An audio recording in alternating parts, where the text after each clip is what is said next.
मेरे प्यारे बच्चों, आप सभी को नमस्कार। मेरे नन्हे मुन्ने बच्चों, ये इस चैनल पर मेरी पहली वीडियो है जहां मैं 2024 में सी सेट में नंबर सिस्टम से रिलेटेड जितने भी क्वेश्चन पूछे गए उन सारे ही सवालों का जवाब आपको देने की कोशिश करूंगा। मेरे प्यारे बच्चों, ये जो चैनल है ये डेडिकेटेडली अब यूपीएससी सी सेट के लिए रहेगा। तो अगर आप या आपका कोई यार दोस्त सी सेट के चक्कर में अगर रह जा रहा है एग्जाम से, सिविल सर्विस की तैयारी करते हो, तो आप उसे इस चैनल के बारे में बता सकते हैं। तो आइए मेरे बच्चे, अब हम पढ़ना शुरू करते हैं नंबर सिस्टम। देखिए मेरे बच्चे, सी सेट 2024 पेपर सेकंड का क्वेश्चन था। सवाल में ये पूछा कि how many consecutive zeros are there at the end of the integer obtained in the product. मतलब इन सब को गुणा करने पर अंत में कितनी जीरो आएंगे। देखिए मेरे बच्चे, जब भी गिनती लगातार होती है तो आपको ये बात तो पता है कि जीरो गिनने के लिए हमें 2 और 5 की जरूरत होती है। अगर गिनती लगातार है तो 2 को नहीं गिनना, सिर्फ 5 को गिनना है, क्योंकि 2 बहुत बार आएगा, 5 बहुत कम बार आएगा। तो इसमें मुझे 5 को गिनना चाहिए, 5 कितनी बार आना चाहिए। लेकिन मेरे बच्चे, मेरे पास 4 ऑप्शन है, मुझे एक्यूरेट आंसर नहीं निकालना बल्कि सही उत्तर छांटना है। तो मुझे पता है कि अगर मैं यहाँ पे भी देखूं तो ये 25 की पावर 50 है, तो 25 को 5 की पावर 2 लिख दूंगा, 50 पावर हो जाएगी। इसका मतलब 5 की पावर 100। यानी कहने का मतलब मोटा मोटा ये है कि 25 की पावर 50 में ही 5 100 बार आ गया, जबकि इससे पीछे भी 5 बहुत बार आएगा। तो यानी जो आंसर होगा वो 100 से बड़ा होगा और काफी बड़ा होगा। तो ये 100 से छोटा है, ये 100 से छोटा है, ये 100 से छोटा, मतलब 100 ही है। तो बचा है एक ऑप्शन डी। तो मुझे पूरा हर एक नंबर 5 का कैलकुलेट नहीं करना, डिटेल करेंगे तो 5 10 15 20 25 ऐसे जाना पड़ेगा सभी पर। अब आते हैं अगले सवाल पे। मेरे बच्चे, UPSC CSAT 2024 paper second. देखिए यार, एक दो छोटे छोटे रिजल्ट बताता हूँ। सबसे पहली बात तो ये, इस नंबर को याद रखिएगा, इस नंबर के 2 फैक्टर होते हैं। एक फैक्टर होता है 3 और एक फैक्टर होता है 37। 3 गुना 37 111 होता है। ये बहुत जगह ये रिजल्ट आपको काम आएगा, भाग देते वक्त भी, डिविजिबिलिटी में भी, और बाकी ऑप्शन सिलेक्शन में भी। सवाल में कह रहा है कि यार ये एक्सप्रेशन इनमें से किससे डिवाइड होगा। तो आप जान रहे हैं कि 222 है और यहां 333 है, तो ये भी 111 का मल्टीपल है, ये भी 111 से भाग जा रहा है, क्योंकि डिजिट सेम है दोनों जगह। तो यानी दोनों के दोनों 111 से भाग जाएगा। 111 से भाग जाने का मतलब है कि ये हर हाल में 3 से भी भाग जाएगा और 37 से भी भाग जाएगा। तो जो भी मेरा आंसर होगा उसमें 3 और 37 होगा। यहां कह रहा है नॉट 37, ये बात गलत है। यहाँ नॉट 3, ये बात गलत है। यहां कह रहा है 2 3 37। अब मुझे ये बताना कि ये इवन नंबर है, सम संख्या है, तो इवन नंबर की आप जो मर्जी पावर करो रिजल्ट इवन ही आता है। ये ओड नंबर है, तो ओड नंबर की आप जो मर्जी पावर करो परिणाम ओड ही आता है। इवन में ओड जोड़ेंगे मेरे बच्चे, रिजल्ट हमेशा ही विषम आएगा। और अगर इनका जोड़ विषम आया तो ये 2 से कभी भी भाग नहीं होगा। 2 से मेरे बच्चे कभी भी भाग नहीं होगा। तो 3 और 37 से भाग होगा, बट नॉट 2। यानी ऑप्शन बी मेरा यहाँ पे करेक्ट आंसर है। UPSC CSAT 2024 paper second का सवाल है। कह रहा 30 की पावर 30 के मान में शून्यों में सबसे पहला दाहिना अंक कौन सा होगा।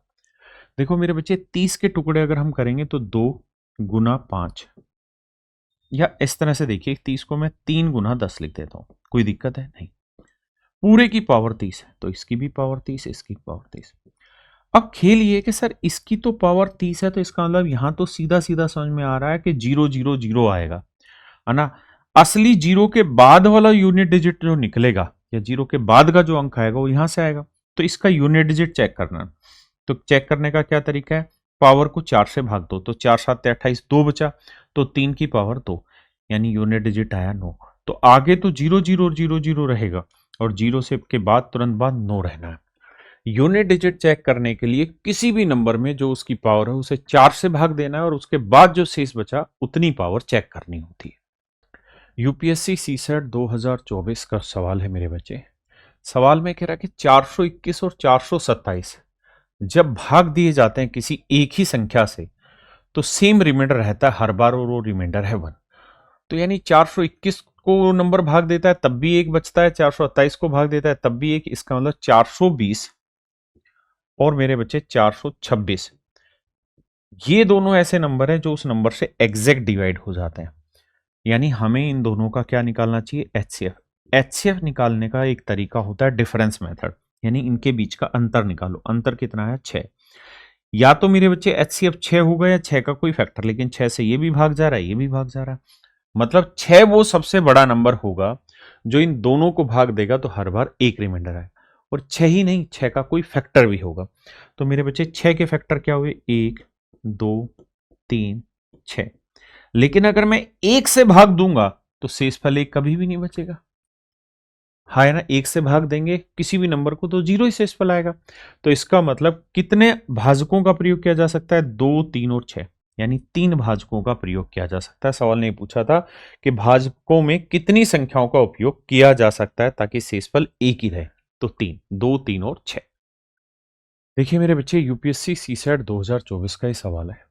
सवाल में ये कह रहा है कि एस जो है वो एक्स वाई और जेड तीनों के जोड़ को रिप्रेजेंट कर रहा है, और एक्स वाई और जेड क्या है? 10 से छोटे अलग अलग प्राइम नंबर है। तो मेरे बच्चे 10 से छोटे प्राइम नंबर क्या क्या है? 2 3 5 7। 10 से छोटे यही प्राइम नंबर है। तो इनमें से कोई भी 3 नंबर हमें देने हैं और उन तीनों का जो जोड़ होगा वो एस होगा। तो पहले में पूछ रहा है कि क्या एस का इकाई अंक 0 हो सकता है? हाँ सर हो सकता है। अगर मैं इनको जोड़ू 5 3 8 और 2 10 0। ये बात तो बिल्कुल सही है। हाँ जी। सेकेंड टाइम कह रहा है क्या unit digit of S can be 9, कि एस का क्या इकाई का अंक 9 हो सकता है? तो मेरे बच्चे देखते हैं जवाब। 3 अंक होने चाहिए, तो 7 और 2 तो हो जाता, लेकिन तीसरा अंक नहीं है। तो मेरे बच्चे कोई तरीका है कि 9 बन जाए? सर नहीं बनेगा। 7 और 5 12, 12 और 3 15, 7 5 12 2 14, यानी किसी भी हालत में 9 नहीं बनेगा। तो ये स्टेटमेंट गलत है। तीसरा है the unit digit of S can be 5, कि क्या एस जो है उसका इकाई का अंक 5 हो सकता है? तो मेरे बच्चे हाँ उसका हो सकता है। कैसे? देखिए सर, अगर हम 7 और 3 10 और 5 15, ये 3 नंबर ले लें, 7 5 12 और 3 15, तो जोड़ आएगा 5, यानी इकाई का अंक आएगा मेरे बच्चे 5। तो हाँ तीसरा हो सकता है। तो उसने पूछा था कौन कौन सी स्टेटमेंट सही है, तो फर्स्ट एंड थर्ड मेरे बच्चे यहाँ पे करेक्ट स्टेटमेंट है। देखिए मेरे बच्चे, सवाल में कह रहा है X be a 2 digit number and Y be another 2 digit number form by interchanging the digit of X, यानी एक्स एक संख्या है 2 अंकों की, ए बी मान लीजिए, ये तो है एक्स, और वाई जो है ना मेरे बच्चे वो इसके डिजिट रिवर्स करने पर बनने वाला नंबर है। अब सवाल में कह रहा है कि भाई एक्स और वाई को हमने जोड़ दिया, तो एक्स और वाई जोड़ा तो ये जो रिजल्ट बना ये ग्रेटेस्ट 2 डिजिट नंबर बना, यानी इनको जोड़ा तो कह रहा है एक्स प्लस वाई महत्तम 2 अंकीय संख्या बनी, यानी 2 अंकों की बड़ी से बड़ी संख्या बनी। तो मेरे बच्चे 2 अंकों की बड़ी से बड़ी संख्या क्या होगी? 99 होगी। बिल्कुल ठीक बात है। कितनी होगी मेरे बच्चे? 99 होगी। तो सवाल में कह रहा है कि भाई एक्स के संभावित मानों की संख्या बताइए कि एक्स के कौन कौन से मान पॉसिबल है। तो आपको ये बात तो पता है कि जब भी हम किसी संख्या के अंकों को पलट के नई संख्या बनाए और इन दोनों संख्याओं को जोड़ते हैं तो हमेशा ही 11 कॉमन आता है इनमें, इनके जोड़ में 11 कॉमन आ जाता है। कैसे? हम इसे लिखते हैं 10a प्लस बी, इसे लिखेंगे 10b प्लस ए, जोड़ेंगे तो आएगा 11a प्लस 11b, 11 कॉमन आ जाएगा, ये आएगा, और नंबर है 99 के। 11 से काटेंगे मेरे बच्चे, ये आया 9। अब आपको ए और बी के ऐसे दो नंबर ढूंढने जिनका जोड़ 9 आ जाए, तो क्या क्या हो सकता है? 1 और 8 हो सकता है, 2 और 7 हो सकता है, 3 हो सकता है, 4 हो सकता है, 5 हो सकता है, 6 हो सकता है, 7 हो सकता है, 8 हो सकता है, और 1। तो सवाल ने हमसे यही पूछा कि भाई कितने जोड़े इसके पॉसिबल हैं एक्स के। तो मेरे बच्चे कुल मिला के समझ में आया कि भैया 8 जोड़े यहां पे संभव है, यानी ए और बी की वैल्यू में 1 और 8 ले सकता हूं, 2 7 ले सकता हूं, 3 6 ले सकता हूं, 4 4 5 3 6 2 7 1 में 7 2 सॉरी 6 3 7 2 और 8 1। तो कुल मिला के 8 जोड़े इसके मेरे बच्चे यहां पे संभव है। देखिए मेरे बच्चे, इस सवाल में कह रहा है कि let P Q and S, P Q R and S be distinct positive integer, जहां पी और क्यू ये दोनों के दोनों नंबर मेरे बच्चे विषम हैं, ओड नंबर है, ओड नंबर है, और मेरे बच्चे आर और एस ये दोनों के दोनों इवन नंबर है, सम संख्या है। तो सवाल में कह रहा है कि बताइए क्या ये नंबर इवन होगा? तो मेरे बच्चे ये बताना कि ये कुछ भी हो, अगर हम q इंटू एस से मल्टीप्लाई कर रहे हैं और एस अगर एक इवन नंबर है तो इवन नंबर का नेचर है कि इवन नंबर को, अगर एस इवन है तो इवन को आप किसी से मल्टीप्लाई करेंगे हर हाल में रिजल्ट इवन ही आएगा। किसी सम संख्या को किसी से भी गुना करेंगे सम ही रहता है। यहां भी एस है तो इवन रहेगा ही रहेगा। यहां मेरे बच्चे यहां पी प्लस एस है, पी प्लस एस यानी ओड नंबर जमा इवन जोड़ोगे तो आएगा ओड, और यहां पे भी ओड जमा इवन जोड़ोगे मेरे बच्चे ओड, और ओड की ओड से मल्टीप्लाई करोगे तो हमेशा ओड ही रहेगा, यानी ये स्टेटमेंट भी बिल्कुल ठीक है, यानी तीनों स्टेटमेंट में करेक्ट है। मेरे बच्चे ये सवाल अपने आप में बहुत बढ़िया सवाल था और बहुत सारे बच्चे इसमें उलझे। अगर आप ध्यान से देखें तो यहां एक नेचुरल नंबर दे रखा है, यहां दो नेचुरल नंबर दे रखे हैं, एक और दो, यहां तीन नेचुरल नंबर है, एक दो तीन। बड़े आराम से समझने की कोशिश करना। यहां चार नेचुरल नंबर है, एक दो तीन चार। बस आके कुछ पैटर्न पकड़ने की जरूरत नहीं, इतने से मैं बात समझ में आ गई। कह रहा है कि 28 टर्म है, तो मेरे बच्चे मुझे 28 टर्म पकड़नी है। यहां एक टर्म हुई, बिल्कुल ठीक है, यहां दो टर्म हुई, इसमें तीन टर्म हुई, इसमें चार टर्म हुई, ऐसे ही आगे बढ़ता चला जाएगा। अगले पैटर्न में 5 टर्म होगी, फिर 6 टर्म होगी, फिर 7, फिर 8, फिर 9, ऐसे बढ़ेगा। मुझे देखना है कि 28 टर्म कहां हो गई, 28 टर्म कहां हो गई। तो सम ऑफ एन नेचुरल नंबर भी लगा सकते हैं, लेकिन छोटा डाटा है तो सीधा ही जोड़ते हैं, 1 और 2 3, 3 3 6, 6 4 10, 10 5 15, 15 6 21 और 7 28, यानी यहां तक 28 टर्म हो गई है। यहां तक मेरे बच्चे 28 टर्म हो गई, 28 टर्म हो गई। अब मुझे इन सारी टर्म का जोड़ निकालना है, तो मेरे बच्चे जब जोड़ की तरफ चलेंगे तो ये देखना, यहां पहली टर्म का जोड़ 1 है, अगली दो टर्म का जोड़ 3 हुआ। बस देखो, 1 में 2 जोड़ा 3, समझ रहे हैं, 3 में 3 जोड़ा 6, 6 में 4 जोड़ा 10, 10 में अगले की 5 जोड़ेंगे 15, 15 में अगले की 6 जोड़ेंगे 21, और 21 में अगली 7 टर्म जोड़ेंगे तो 28। तो मेरे बच्चे इन सारी टर्म का जोड़ आएगा। अब मुझे देखना है यूनिट डिजिट सबका अलग है, तो देखो यार 6 3 9 और 1 10, जीरो आया, ये भी जीरो है, तो 5 और 1 6, 6 और 8 14, यानी यूनिट डिजिट आएगा 4, तो इनको जोड़ेंगे तो इकाई का अंक मेरे बच्चे 84 पे बैठेगा। देखिए ये नहीं समझे तो इसे ऐसे लिखना है, 1 2 3 4 5, अगले को 1 2 3 4 5 6, इससे अगले को 1 2 3 4 5 6 7, ऐसे।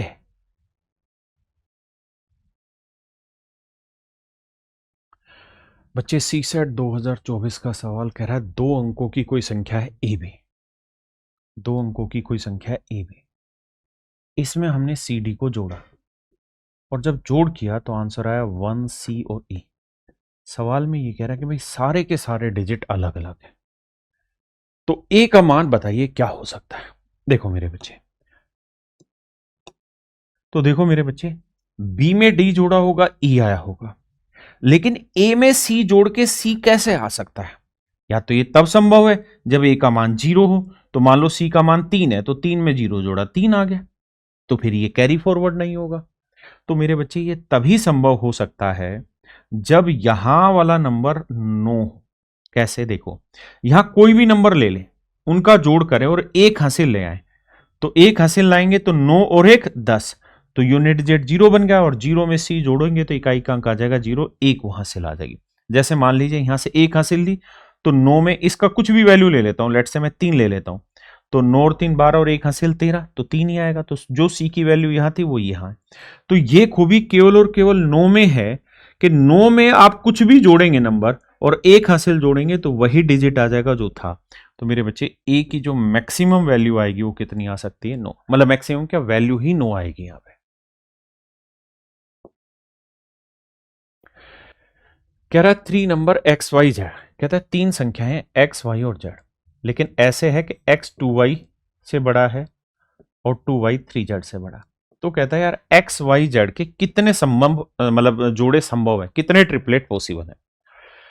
और बड़ी चीज ये है कि ये सारे के सारी जो प्रथम 7 धनपूर्ण संख्याओं के समुच्चय, यानी ये तीनों के तीनों जो हैं वो 7 इंटीजर से ली गए, फर्स्ट 7 नेचुरल नंबर से ली गए, पहली 7 प्राकृतिक संख्याओं से लिए गए। अब मेरे बच्चे, मैं यहां जेड की वैल्यू मिनिमम टू मिनिमम क्या ले सकता हूं? तो जेड की वैल्यू में 1 ले सकता हूं, अगर 1 लूंगा तो ये 3 आ जाएगा। तो नेचुरल है मुझे इसकी वैल्यू तो इससे बड़ी लेनी होगी, तो y की वैल्यू क्या रखनी होगी 2, तो 2 दूनी 4। अब मुझे यहां x की वैल्यू क्या लेनी होगी, 4 से तो बड़ी लेनी होगी, तो x की वैल्यू मैं 5 भी ले सकता हूं, 6 भी ले सकता हूं, 7 भी, क्योंकि मुझे 7 नेचुरल नंबर तक लेना था। मतलब ये तो तय है कि 3 ऑप्शन तो सीधे सीधे यहीं बन गए, इसलिए ये आंसर नहीं है, ये आंसर नहीं है। अब मुझे ये बताओ भाई, 3 तो ऑप्शन ये वाले हो गए, एक काम हम और कर सकते हैं क्या, कि सर हम अगर जेड की वैल्यू 2 ले लें, तो 2 ले लेंगे तो 3 दूनी 6, बिल्कुल ठीक है। अगर हम जेड की वैल्यू 2 ले लेंगे तो ये तो 6 से बड़ा कुछ रख ही नहीं पाएंगे इसमें, क्योंकि 7 से तो नीचे चाहिए। तो सर हम ऐसा करते हैं कि जेड की वैल्यू तो 1 ही रखते हैं, तो ये तो ले लेते हैं 3, बिल्कुल ठीक है। लेकिन हम y की वैल्यू 3 ले लेते हैं, तो 3 दूनी 6, तो 6 3 से बड़ा है, और x की वैल्यू ले लेते हैं 7, तो एक पेयर ये बन गया, 3 पेयर ये बन गए, यानी कुल मिला के इसमें 4 ट्रिपलेट पॉसिबल है, यानी 4 जोड़े बनाना मेरे बच्चे संभव। बहुत बढ़िया सवाल। देखिए बाबू, सवाल में पूछ रहा है कि ये बताइए ये वैल्यू किससे डिविजिबल है।